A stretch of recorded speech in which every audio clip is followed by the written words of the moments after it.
llamado Timoteo, hijo de una mujer judía creyente, pero de padre griego.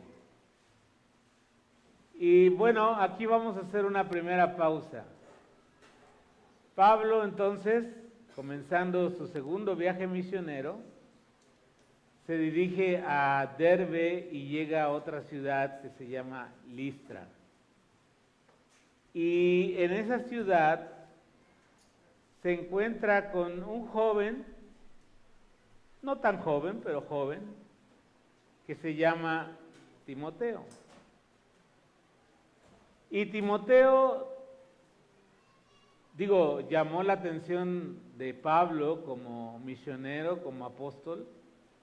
Vamos a ver ahorita por su buen testimonio y su servicio al Señor. Pero hay algunos detalles que a veces uno, por leer rápido el texto bíblico, no los observa uno. Pero aquí tenemos a la madre de Timoteo, que dice el texto que era una mujer judía, pero su esposo era griego. Y quiero aprovechar este pasaje para hablar un poco del tema de los matrimonios mixtos que suelen darse en las iglesias. Hay algunas situaciones, ¿no? Por ejemplo, ambos no eran creyentes y uno viene a la fe, ya sea el esposo o la esposa. Y la otra situación que se puede dar, y que se da con mucha frecuencia, es que uno de ellos dos es creyente y decide buscar pareja entre los no creyentes. Y tal pareciera que es el caso de Eunice, que es la madre de Timoteo. Ella decide en algún momento de su juventud casarse con un hombre que no es creyente. Ahora, la Biblia contempla esos escenarios. El principio bíblico, y ahorita a los chavos les voy a dar 5 tips de cómo elegir bien tu pareja, tu esposo, tu esposa, pero la Biblia contempla este escenario. En 1 Corintios capítulo 7, ahí si me ponen el texto en pantalla, quiero que veas en la NTV lo que dice la palabra. Dice el apóstol Pablo: ahora me dirigiré al resto de ustedes, aunque no tengo un mandato explícito, directo del Señor. Si un hombre cristiano está casado con una mujer que no es creyente y ella está dispuesta a seguir viviendo con él, ¿cuál es la instrucción? No debe abandonarla. Versículo 13. Si una mujer cristiana tiene un esposo que no es creyente y él está dispuesto a seguir viviendo con ella, no debe abandonarlo. Pues la esposa cristiana da santidad a su matrimonio y el esposo cristiano da santidad al suyo. De otro modo, sus hijos no serían santos, pero ahora son santos. Versículo 15. En cambio, si el esposo o la esposa que no es creyente insiste en irse, dejen que se vayan. En esos casos, el cónyuge cristiano ya no está ligado al otro porque Dios los ha llamado a ustedes a vivir en paz. Bueno, Aquí hay un tema muy interesante que podría ser objeto de toda una predicación. Yo lo voy a abordar de una manera breve. Pero Pablo está describiendo ese escenario donde uno de los dos cónyuges es creyente y el otro no. Y la instrucción es, si la persona no creyente consiente, permite, le da libertad en cuanto a su fe, no le hace la vida de cuadritos, como decimos coloquialmente, porque él o ella es cristiana, la instrucción es, no debe abandonarlo, porque la persona creyente puede ser un canal, un medio para ganarle para salvación. Ahora, si tú eres soltero o soltera, el principio bíblico para ti es muy claro: no te unas en yugo desigual con los incrédulos. Ahora, yo sé que de la teoría a la práctica hay mucha diferencia y conozco cantidad de personas que, siendo creyentes, un día de repente te das cuenta, no, pues es que ya me casé y me casé con un no creyente y bueno, pues ahora sí que son sus decisiones, ¿no? Pero el principio bíblico es que tú puedas buscar una pareja entre los creyentes. Porque luego han llegado conmigo, con mi esposa en consejería, y es que es muy borracho, es mujeriego, el otro día me pegó. ¿Y dónde lo conociste? Ah, pues en el antro La Culpable, ahí lo conocí ahí, ¿no? Entonces, hermanos, pues ahora sí que, pues, o sea, te quieres encontrar al malote, ¿no? O a la malota, ¿no? Y hay ciertos patrones que se repiten, ¿no? De repente veo hermanas que están solas y digo, entiendo la necesidad afectiva, física, etcétera. De hecho, Dios en muchos casos permite segundas nupcias para evitar que la persona viva en una constante inmoralidad sexual. Pero quiero decirte que no es el plan de Dios. Y varias o varios, creo que se da más de mujeres a hombres, también de hombres a mujeres, conozco casos. Pero puedes preguntarles cómo les fue si es que su marido no es creyente o por años no fue creyente.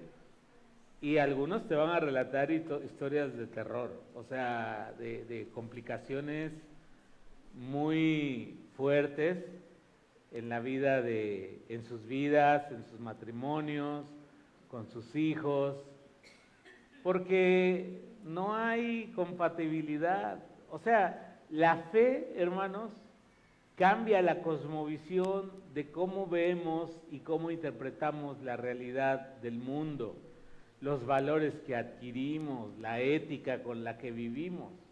Entonces, la ética y los valores de un creyente y de un no creyente en algunos puntos pueden conciliarse, pero en otros puntos no, porque pues es diferente.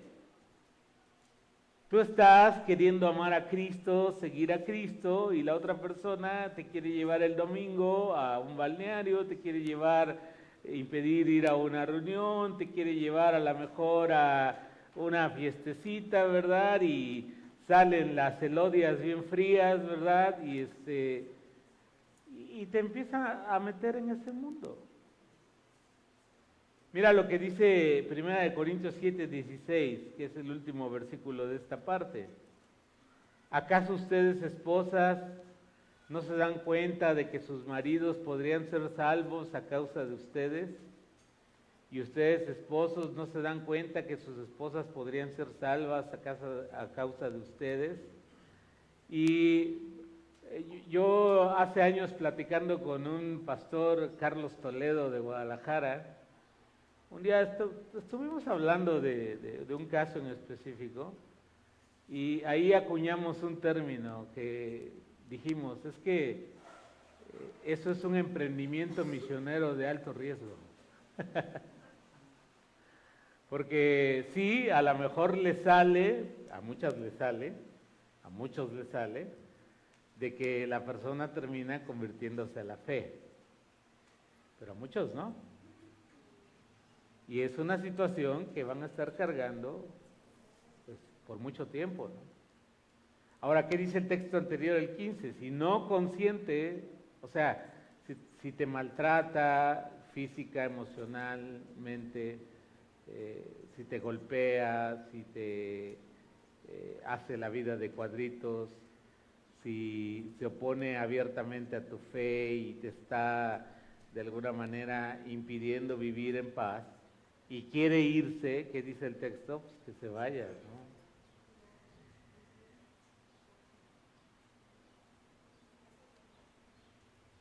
A ver, chavos, ahí les va.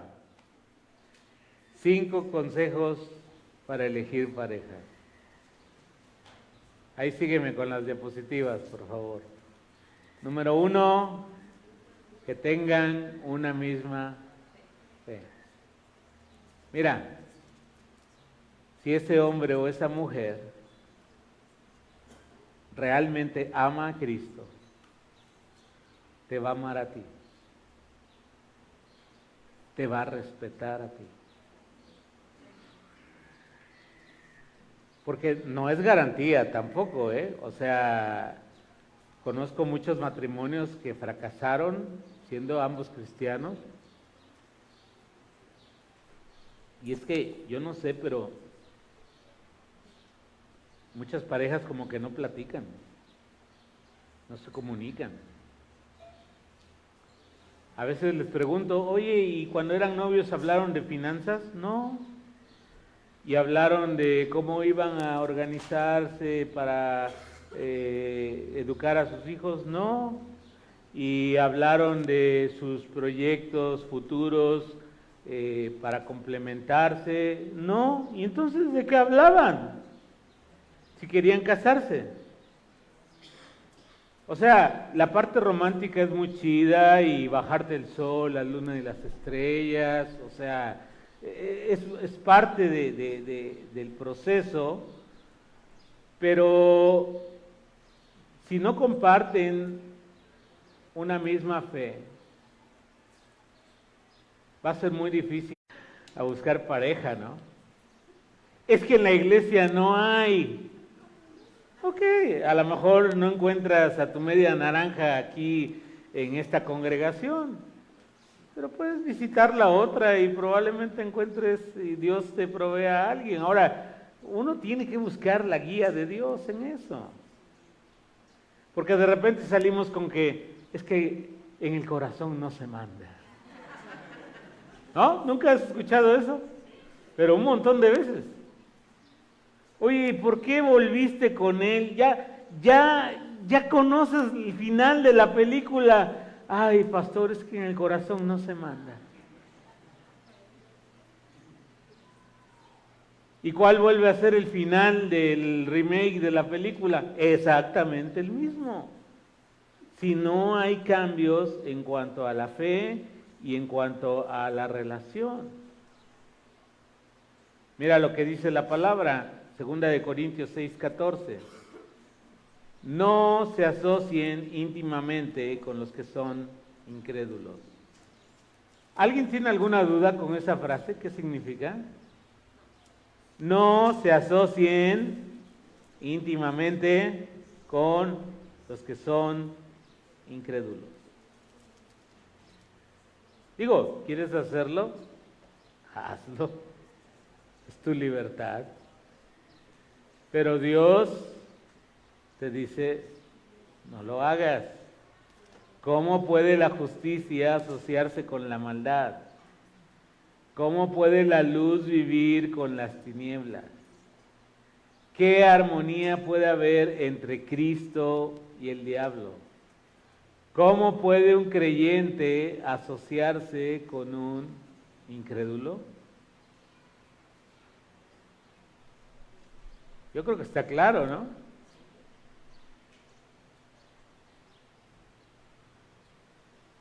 Segundo consejo.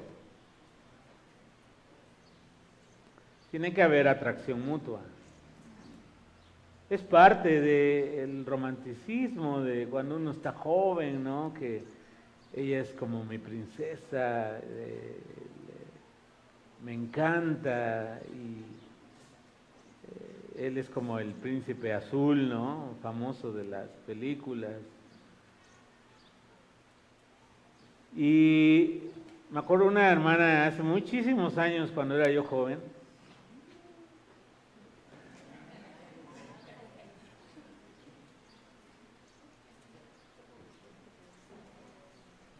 decía, no, es que no importa si no te gusta, con que sea espiritual. Le digo, no, la Biblia es clara.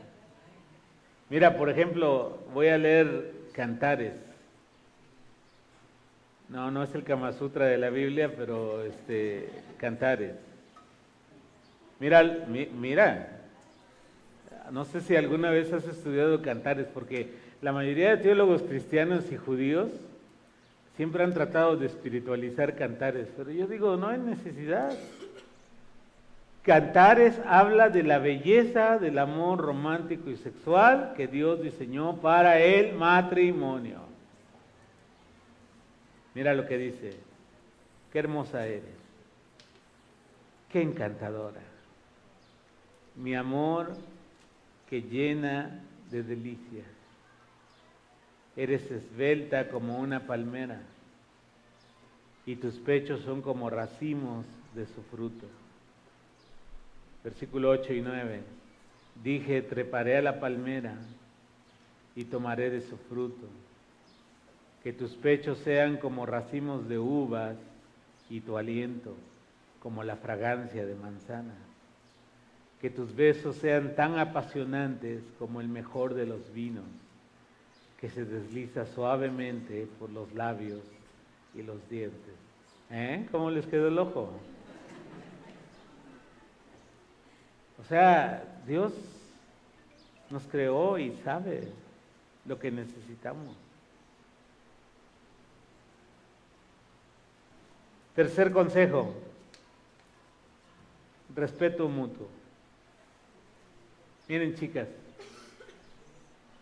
si tu novio no te respeta en la relación de noviazgo, menos te va a respetar en la relación de matrimonio. Esa ilusión de que lo voy a cambiar, lo voy a convertir, cuando nos casemos va a ser diferente, deja de engañarte. Cuando se cruza la línea del respeto, se pierde mucho. Si te falta el respeto, si te ofende por la razón y en la situación que sea, ahí no es. Sal huyendo de ahí. Es una relación tóxica, es una relación destructiva, donde el respeto, si falta, va a llevar a situaciones muy complicadas, dolorosas, heridas en tu corazón, porque no hay respeto. Están muy calladitos. Mira lo que dice Romanos 12, del 9 al 10. No finjan amar a los demás, ámenlos de verdad, aborrezcan lo malo, aférrense a lo bueno, ámense unos a otros con un afecto genuino, y fíjate bien, deleítense en honrarse mutuamente. Hay parejas donde en público se están echando en cara el uno al otro, ¿no? Sus defectos, sus cosas, ¿no? o te habla groseramente, te ignora, etcétera, etcétera, etcétera. No, si ya estás casado, lo siento por ti, pero es bueno poner esa línea. Entonces, tercer consejo, que haya respeto. Si no hay respeto, sal corriendo de ahí. Cuarto, proyectos de vida que se complementan. Porque muchas veces, sobre todo los hombres, pensamos que ella va a ser nuestro chalán. Pero ella tiene una vida y tiene un propósito por el cual la creó Dios. Y cuando tú estés en el proceso de buscar pareja, tienes que buscar un hombre o una mujer que tengan un proyecto de vida que se complemente. Y eso lo va a hacer Dios. O sea, no es por causa del otro, sino Dios ya te dio eso y lo único que hace el Señor es unirlos para que juntos formen un equipo y no haya competencia, porque en el matrimonio no somos rivales, somos complementos. Y entonces, si no tenemos proyectos de vida que se complementen, cada quien va a estar haciendo sus cosas sin que haya un punto de conexión. Y es muy importante, ¿por qué? Porque el matrimonio tiene que remar parejo juntos. Cuando no reman juntos no llegan a ningún lado. Me acuerdo hace años fuimos ahí a Orizaba, a un lugar que se llama la Ojo de Agua, y rentamos una lancha con mis hijas, y nadie de nosotros sabía remar, y uno les daban para un lado y el otro para el otro. La cosa es que el bote nomás daba vueltas y no llegábamos a ningún lado. Algo así pasa cuando el matrimonio no está remando juntos y tienen metas en común. Hermanos, es muy importante. Mira, a mí el Señor a los 14 años me alcanzó para Cristo y a los 15 años yo sentí claramente su llamado para servirle en su obra. Y mi esposa cuando era adolescente también, allá a 2,000 kilómetros de distancia, ¿cuántos serían? 1,750 kilómetros hay de Orizaba a Guasave. Ella allá conoció al Señor, allá recibió su llamado. ¿Y qué hizo el Señor? Simplemente nos conocimos cuando teníamos 16, 17 años. No nos hicimos novios inmediatamente, pasaron años.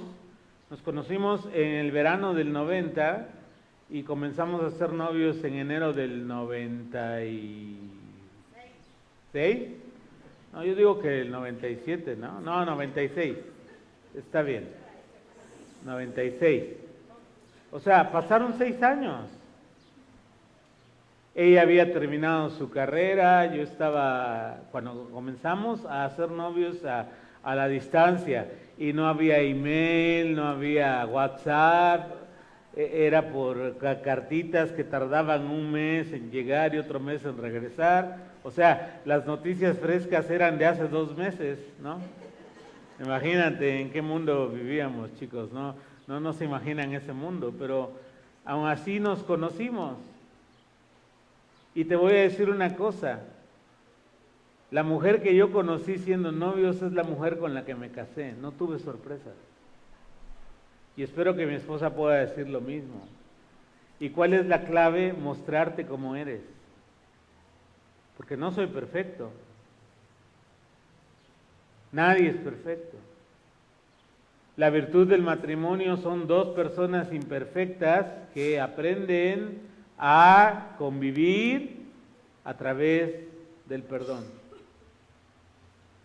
Y de esa manera poder tener proyectos de vida que se complementan. Dice Amós 3:3, ¿pueden 2 caminar juntos sin estar de acuerdo a dónde van? La respuesta es obvia, no. Quinto consejo, disposición para resolver diferencias. Mucho ojo, chicas y chicos. Si no saben resolver diferencias en el noviazgo, tampoco van a hacerlo en el matrimonio. Es importante aprender a resolver nuestras diferencias de una manera en que ambos ganen. Les decía la semana pasada, ¿no? Que resolver una diferencia es como un negocio, ¿no? Tú estás en esta postura, ella está en esta postura, y la idea es que ambos cedan un poco hasta llegar a un punto donde puedan negociar y cumplir los acuerdos que hayan hecho para bendición y prosperidad de su relación matrimonial. Su relación de noviazgo, su relación de amistad, su relación de negocios. Pero es necesario darse cuenta cómo la resuelve. Si inmediatamente empieza a gritar y empieza a escupir groserías y empieza a maltratarte y empieza... No es ahí, honestamente. O sea, todos nos podemos enojar y estar alterados, y yo muchas veces les digo, o sea, ¿cuándo has resuelto un conflicto, una diferencia, cuando estás todo como olla express, ¿no? Imagínate, a la olla express le quitas la válvula cuando está a todo lo que da, ¿qué va a pasar? Va a explotar. Y muchas veces en la resolución de conflictos, sobre todo en la pareja, eso queremos hacer. Lo vamos a resolver ahora mismo. Pero no, hermanos, hay que darle tiempo al tiempo. Que se serenen las emociones. Probablemente lo pienses mejor, reflexiones, admitas la parte que tú contribuyes, eso lo vimos la semana pasada, y puedan llegar a un buen acuerdo. Porque todas las parejas tenemos desacuerdos en algún momento. 5 consejos entonces: una misma fe, atracción mutua, respeto mutuo, proyectos de vida que se complementan y disposición para resolver diferencias. Mira lo que dice Colosenses 3, 13 y 14. Sean comprensivos con las faltas de los demás y perdonen a todo el que los ofenda. Recuerden que el Señor los perdonó a ustedes, así que ustedes deben perdonar a otros. Sobre todo, vístanse de amor, lo cual nos une a todos en perfecta armonía. Amén. Ahora, en segundo lugar, lo que yo observo es que Eunice, la madre de Timoteo, tuvo una gran influencia y preparó el corazón de su hijo para la fe. Mira lo que dice 2 de Timoteo 1:5. Pablo le dice a Timoteo: me acuerdo de tu fe sincera, pues tú tienes la misma fe de la que primero estuvieron llenas tu abuela Loida y tu madre Eunice. Y sé que esa fe sigue firme en ti. Abuelitas, ustedes son una gran influencia en sus nietos. Aprovechen el tiempo que pasan con ellos para influenciarles en la fe. Enséñales canciones, juega con ellos, ayúdales a descubrir a Dios a través de la creación.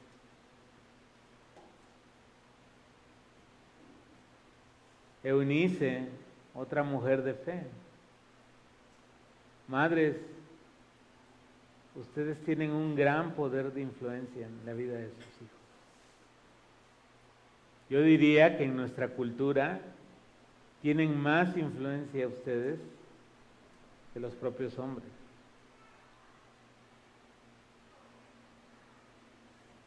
Pasa tiempo con tus hijos. Porque hoy estamos en una época donde se desalienta la maternidad y la crianza. Y a veces los chicos acaban horas y horas siendo formados y educados por otros. Pagas horario extendido, ¿no? De 7 de la mañana a 10 de la noche. Porque estás ocupado. Estás muy ocupada. Pero quiero decirte que tienes una gran influencia. Y aproveches esa influencia para transmitirles la fe, para preparar la tierra de su corazón y que ellos puedan recibir la semilla de la palabra de Dios y en su tiempo pueda dar fruto. Y muchas veces pasa que con los años, en la edad de la juventud, uno experimenta tiempos de rebeldía, pero algo que yo he observado con los años es que la palabra plantada en el corazón de los niños, años después vuelve a germinar. Y muchos regresan a caminar con el Señor. Sí con cicatrices, sí con muchas situaciones que han dejado marcadas sus vidas, pero al final la gracia de Dios triunfa. Y tú tienes ese poder. Los hombres también, obviamente. O sea, el trabajo de formar espiritualmente a los hijos es de los dos. Aquí te voy a dar 5 aspectos para poder preparar el corazón de tus hijos para la fe. Número 1, tú tienes que ser ejemplo de la fe. El mejor sermón que pueden oír tus hijos no es el que se habla, sino el que se ve. Y tus hijos saben quién eres, cuáles son tus virtudes, de qué pie cojeas. Y tú tienes que modelar lo que significa seguir a Cristo. Y ellos van a aprender de ti cómo seguir a Cristo. Así que si tú eres tibio, inconstante, falto de compromiso en la fe, ¿qué va a resultar de tu influencia en tus hijos? Pues generalmente se repite ese mismo patrón. Falto de compromiso, poco devoción al Señor y la fe no es tan importante entonces para ellos. Pero Dios quiere que tú puedas ser ejemplo de lo que significa ser un creyente. Mira, que tus hijos puedan decir, mi papá tiene tales defectos, pero algo que yo le reconozco es que aún en medio de sus defectos, de sus luchas, él ama a Cristo con todo su corazón. Y que lo mismo puedan decir de ti, querida mamá. Número 2, enséñales la palabra de Dios. Hermanos, desde pequeños les puedes enseñar la palabra de Dios. Es que no entiende, quítate eso de la mente. A lo mejor no entiende el lenguaje hablado o no lo puede expresar, pero aún desde los primeros meses ya hay percepciones que tiene el niño. Le pones música cristiana,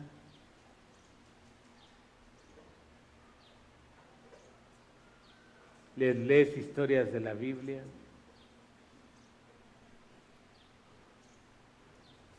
les compras su Biblia ilustrada, su cuaderno para colorear. Estás formando la fe y le estás enseñando la palabra de Dios. Y hay muchos recursos ahora. Hay audiobiblias gratis, dramatizadas. En la noche se las puedes poner. Me acuerdo que a mis hijas les poníamos la Biblia dramatizada. Ahorita no me acuerdo en qué versión, pero la cosa es que siempre que llegaban a Mateo capítulo 4 era el capítulo del terror, ¿no? Porque es cuando la tentación de Jesús. Y como está dramatizada, ¿no? La voz del diablo decía, eres el Hijo de Dios. Y aquellas estaban queriéndose dormir, ¿verdad? Y se tapaban la cara con la cobija, ¿no?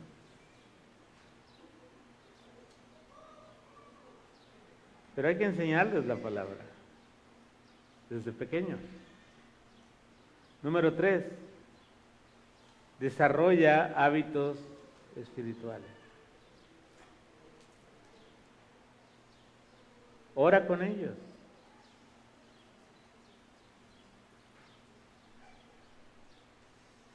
Lee la palabra con ellos. Acuérdate lo que dice Deuteronomio, ¿no? Y les dirás estas palabras estando tú en el camino, al acostarte, al levantarte. O sea, tenemos que desarrollar hábitos espirituales en nuestra familia. Mira, el simple hábito de venir a la iglesia. ¿Cuántos de ustedes de 4 domingos en un mes vienen 1 o 2? ¿Qué va a pasar con tus hijos cuando sean grandes? Van a repetir ese mismo patrón. Porque ellos aprendieron en casa que ir a la iglesia, involucrarte en la iglesia, no es tan importante. Yo te animo a ti que tienes ese patrón de conducta. Rompe ese patrón y comienza a hacer hábitos. Escucha música cristiana. En lugar de estar escuchando narcocorridos y a Paquita la del barrio, Rata de 2 patas, Sabandija rastrera. O sea, el problema de la música no cristiana es mucho del mensaje que contiene. Ve las letras, o sea, uno a veces ya por inercia las canta, ¿no? Incluso las de mariachi, ¿no? Por ejemplo, hay una muy tradicional en Sinaloa que se llama el sinaloense, ¿no? Y en todas las fiestas cristianas o no cristianas la tocan. Pero tú ves la letra y es basura.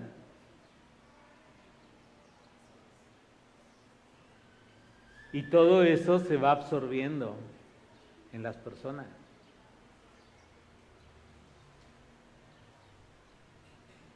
Muchos no se saben las canciones cristianas, a pesar de que nos ponen la liga de YouTube ahí para escucharlas.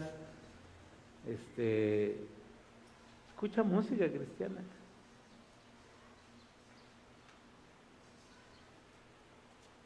Muchos de los grandes compositores clásicos de siglo XVI, XVII, obras maestras que uno admira ahora con las sinfónicas y tocan, casi música del cielo. ¿Sabes por qué? Porque mucha de esa música fue compuesta para la gloria de Dios. Handel, Beethoven, Bach, Vivaldi, Mozart, compusieron canciones extraordinarias para la gloria de Dios. Ahora hay demasiado, o sea, también hay música cristiana medio chafa, ¿no? Poco contenido teológico.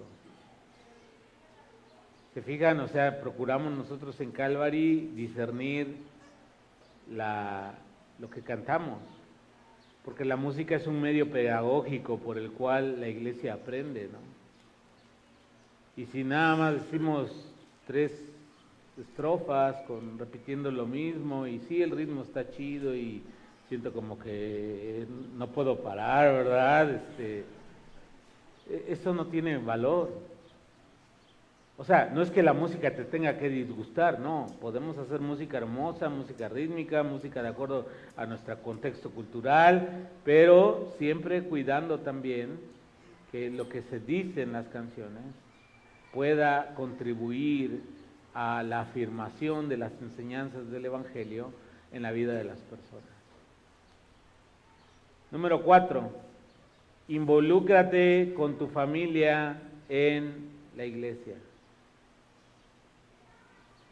Nunca mires a tus hijos como un estorbo para involucrarte en la obra de Dios.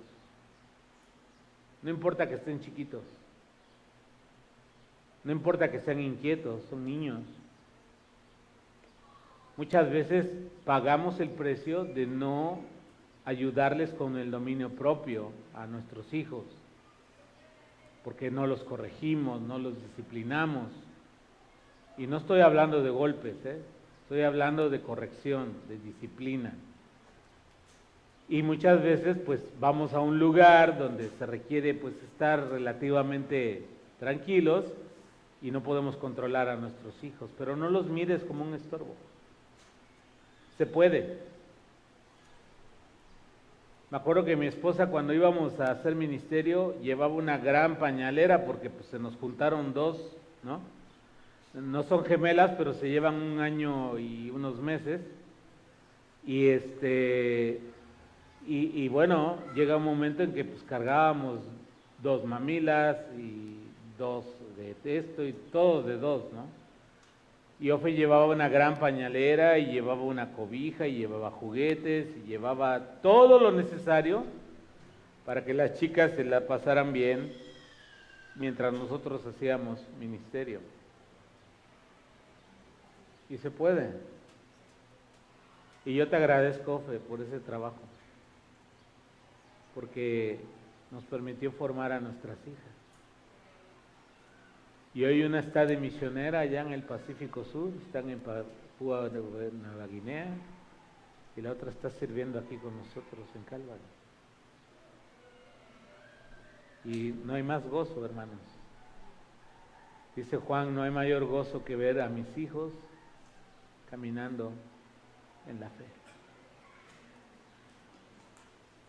Así que involúcrate con tu familia en la iglesia. Número 5, invierte en su formación espiritual.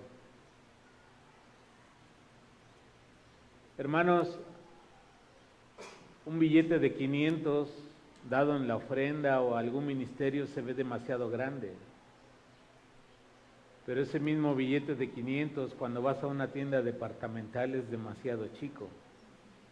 Y de todas formas lo gastas, ¿no? Te compras un chunche de estos que vale, no sé, 30,000 pesos, ¿no? Pero muchas veces nos malformaron en ciertos aspectos algunos misioneros que con amor vinieron a predicar, pero nos daban todo gratis en la iglesia. Y muchas personas piensan que en la iglesia todo tiene que ser gratis, pero no, en la iglesia todo cuesta. ¿Sabes lo único que es gratis en la vida? El aire que respiramos. El agua cuesta, la comida cuesta, la energía eléctrica cuesta, limpiar las instalaciones cuesta, imprimir folletos, todo tiene un costo. Y la formación espiritual de tus hijos también requiere de una inversión de tal manera que ellos puedan recibir lo mejor y poder crecer y ser formados en la fe. A muchos papás se les hace carísimo un campamento de verano de 5 o 6 días por 1,800 pesos. Haz cuentas de cuánto te gastas en tiempo aire en tu familia o en las plataformas de streaming y te vas a dar cuenta que es nada comparado con esos gastos. Pero tiene que ver con tus prioridades de formación de tus hijos.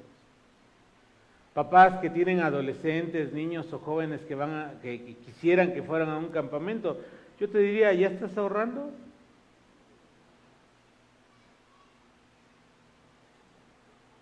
Y no cuesta demasiado. Yo tengo en la casa un bote donde todas las monedas de 10 pesos que me caen las estoy echando. Ya tengo 500 pesos. Y si yo fuera a invertirlo en un campamento, pues ya nomás me faltan 1,300, que de aquí a julio, sin problema, se van a juntar. Pero la cocota de 3 litros, ¿verdad? El teléfono de última generación y de alta gama, los tenis de 5,000 pesos porque son Nike Air, ¿no? De Jordan. Invierte en la formación espiritual de tus hijos. Te animo. Vamos a terminar. Hechos 16, del 2 al 3. Oye, ese reloj no avanza, ¿eh? No es mi culpa. Lo estoy viendo desde hace rato y tiene la misma hora. Y daban buen testimonio de él, de Timoteo, los hermanos que estaban en Listra y en Iconio. Quiso Pablo que éste fuese con él, y tomándole le circuncidó por causa de los judíos que había en aquellos lugares, porque todos sabían que su padre era griego. Versículo 4. Y al pasar por las ciudades, les entregaban las ordenanzas que habían acordado los apóstoles y los ancianos que estaban en Jerusalén para que las guardasen. Así que las iglesias eran confirmadas en la fe y aumentaban el número de creyentes cada día. Hermanos, es muy importante tener un buen testimonio. Eso de ninguna manera significa ser perfecto. Ningún cristiano lo es. Todos tenemos defectos y tenemos virtudes. Todos nos equivocamos en algunas cosas y acertamos en otras. Pero lo que sí tiene que haber, hermanos, como creyentes, es una congruencia entre lo que decimos creer y lo que vivimos en el día a día. Te voy a dar 3 consejos para terminar de cómo poder tener un buen testimonio. Número 1, vive tu fe en todo lugar. No seas uno en la iglesia y otro en tu casa. No seas uno en la iglesia y otro cuando estás en tu trabajo. No te comportes de cierta manera cuando estás con el pastor y te comportes de otra manera diferente cuando estás con tus amigochos, con tus amiguis. Tenemos que vivir nuestra fe en todo nuestro entorno. La fe cristiana debe afectar todas las dimensiones de nuestra vida y tiene que transformarla. Entonces, yo soy cristiano aquí en el púlpito, en mi relación con mi esposa, en mi relación con mis hijos, en los negocios, en el ámbito académico, con mis vecinos. Tengo que ser cristiano.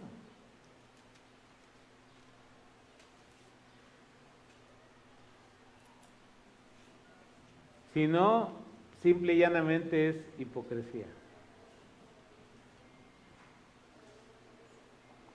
¿Y a quién quieres engañar? A mí me engañas fácil, soy bien bobo. Pero a Dios nadie engaña. Dios no puede ser burlado, dice Gálatas 6. Todo lo que el hombre sembrare, eso también segará. Número 2, condúcete con la ética del Evangelio. Fíjense, hermanos, que yo he notado un fenómeno, y muchos lo han notado, donde hacemos una dicotomía, una separación entre mi vida de fe en la iglesia y el resto de mi vida. Y eso no debe ser así. Tengo que conducirme con la ética de la fe que digo creer, con el ejemplo del maestro a quien yo digo seguir. Y la Biblia es muy clara al enseñarnos cómo debemos conducirnos. No robarás, no mentirás, no darás falso testimonio, no codiciarás. Tiene que estar presente. Me acuerdo, por ejemplo, hace muchos años, un hermano me ofreció, una persona, sacar fotocopias, ¿no?, de un material que ocupábamos. Y me acuerdo que dijo, es que a mí me salen gratis. Ah, sí, les digo, ¿y cómo es eso? Sí, pues agarro la copiadora de mi empresa y ahí fotocopio y ya me salen gratis. Y yo le pregunté, oye, ¿y tu jefe o quien está arriba de ti sabe que haces eso? No, pues ni cuenta se dan. Y parece un detallito menor, hermanos, pero ahí está la ética del Evangelio. ¿Qué dice la palabra? No robarás.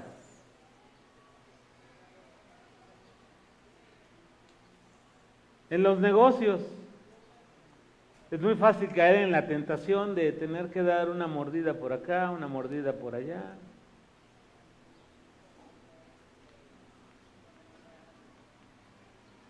¿Qué tengo que hacer como creyente? No participar de eso. A mí a veces me sorprende que las fiestas cristianas lo único que cambia es que en lugar de ir el curita va el pastor. Pero de ahí en fuera todo lo demás es exactamente igual que los que no conocen a Dios.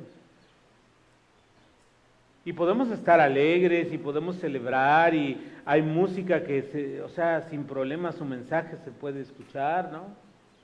Aun cuando no sean alabanzas.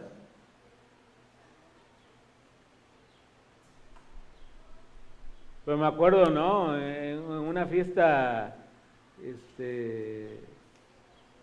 empezó una canción creo que es de Los Ángeles Azules, que se llama 17 años. Y sí, tiene su ritmo, ¿no?, la cumbia. Pero ¿has checado la letra? Es la relación de un hombre mayor con una menor de edad. Pero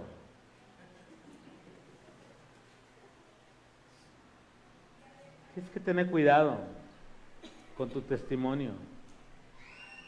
Tenemos que ser luz y sal de la tierra. Y tenemos que dejar que Cristo brille en nosotros a través de nuestras buenas obras. Eso dijo el Señor.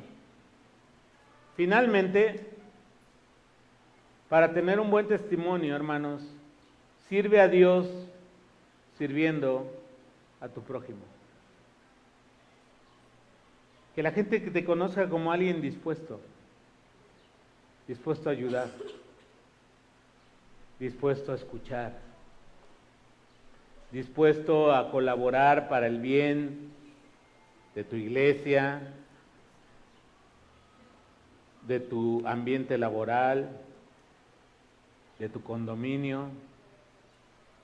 Porque esas juntas de condóminos, tú sabes, es puro pleito, no importa el nivel socioeconómico,